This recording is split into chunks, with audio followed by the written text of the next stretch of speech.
নমস্কার, আমি সুকন্যা চলে এসেছি আবারও নতুন একটা ভিডিও নিয়ে। আজ ঠিক করেছি নতুন একটা রান্না করব এবং রেসিপিটা হচ্ছে চিকেন মহারানি। তো প্রথমেই যেটা করেছি, আমি চিকেনটা ভালো করে ধুয়ে নিয়েছি। তাতে আমি ফ্যাটানো টক দই, একটু জিঞ্জার গার্লিক পেস্ট আর সঙ্গে আমি কাঁচা লঙ্কাও পেস্ট করে নিয়েছিলাম, আর একটু ক্রাশ করা কাসুরি মেথি। আর এতে আমি সামান্য নুন দিয়ে নিলাম। এরপর এটাকে ভালো করে ম্যারিনেট করে আমি 30 মিনিটের মতো রেস্টিং টাইমে রেখে দেব। আজকে একটু ইচ্ছা হলো চিকেন মহারানির সঙ্গে একটু বাসমতি রাইস খেলে কেমন হয়। তো তার জন্য দেখতেই পাচ্ছেন একটু বাসমতি চালও নিয়ে নিলাম, আর তাড়াতাড়ি আমি ভাতটা বসিয়েও দিলাম। আর একটা মজার কথা বলি, এই যে কন্টেনারটা আপনারা দেখলেন, এটা আসলে নেসলে মিল্ক মেডের কন্টেনার, কিন্তু এটা এখন আমার মায়ের চাল মাপার কন্টেনার হয়ে গেছে। এরপরে আমি ভাজা মশলাটা তৈরি করে নেব। তো তার জন্য প্রথমে ফ্রাইং প্যানটা ভালো করে গরম করে নিয়েছি। এরপরেতে এক এক করে মশলাগুলো দিয়ে নেব। দেখতে পাচ্ছেন প্রথমে নিলাম 1 চামচ মৌরি, 1 চামচ জিরে, আর নেব 1 চামচ গোটা ধনে। এটাকে ভালো করে আমায় ড্রাই রোস্ট করে নিতে হবে। ড্রাই রোস্ট করে নিয়েছি। এরপরে আমার কাজ এটাকে মিক্সিতে ভালো করে ক্রাশ করে নেওয়া। আর পুরো মশলাটা আমরা কিন্তু 2 ভাগে ইউজ করব। একবার রান্নার মাঝখানে দেবো আর একবার রান্নার শেষে। তো সেটা আমি পরে পরে দেখাচ্ছি। ভাজা মশলাও রেডি। তো এখন আমি ফ্রাইং প্যানটা ভালো করে মুছে নিয়ে তেলটাকে গরম করে নেব। এক্ষেত্রে কিন্তু আমি সাদা তেল ইউজ করেছি। এরপরে পেঁয়াজ কুচিগুলোকে দিয়ে দেবো, আর সেগুলোকে এখন লাল লাল করে আমি একটু ভেজে নেব। পেঁয়াজ কুচিগুলো লাল লাল ভাজা হয়েও গেছে।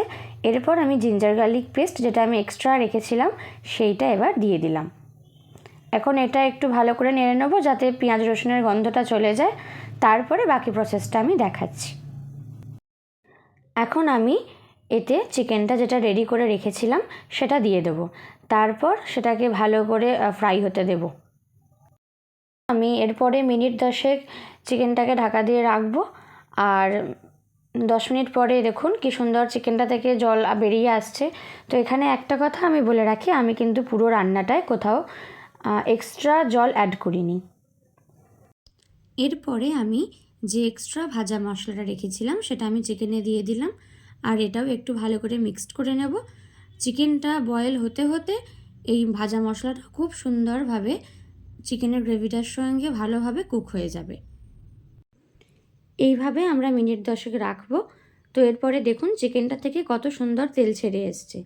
এখন আমি চিকেনটায় যেটা অ্যাড করলাম সেটা হচ্ছে বাদাম বাটা, আর হচ্ছে এর সঙ্গে আমি একটু দুধ অ্যাড করব। তো বাদামের ব্যাপারটা বলে দিই, আপনারা এখানে 3 থেকে 4 চামচ বাদাম আর আমন্ড 5 থেকে 6টা, সেটা মিক্সিতে ভালো করে পেস্ট করে নেবেন, দিয়ে চিকেনে অ্যাড করবেন। আর আমন্ডটা আমি যেটা করেছিলাম একটু 15-20 মিনিট আগে গরম জলে ভিজিয়ে রেখেছিলাম, যাতে খোলাগুলো তাড়াতাড়ি তোলা যায়।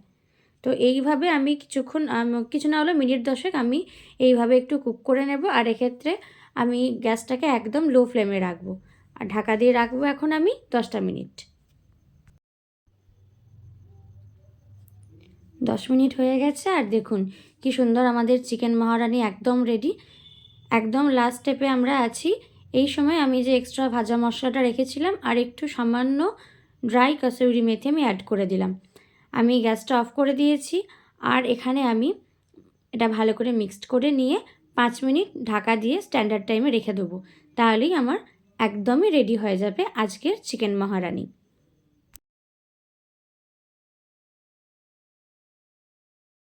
আর এটা হলো আমার আজকের রান্নার ফাইনাল লুক। আজকের মতো এটুকুই। তো যাওয়ার আগে একটাই রিকোয়েস্ট, আমার চ্যানেলটাকে তোমরা সাবস্ক্রাইব করে দিও। টাটা।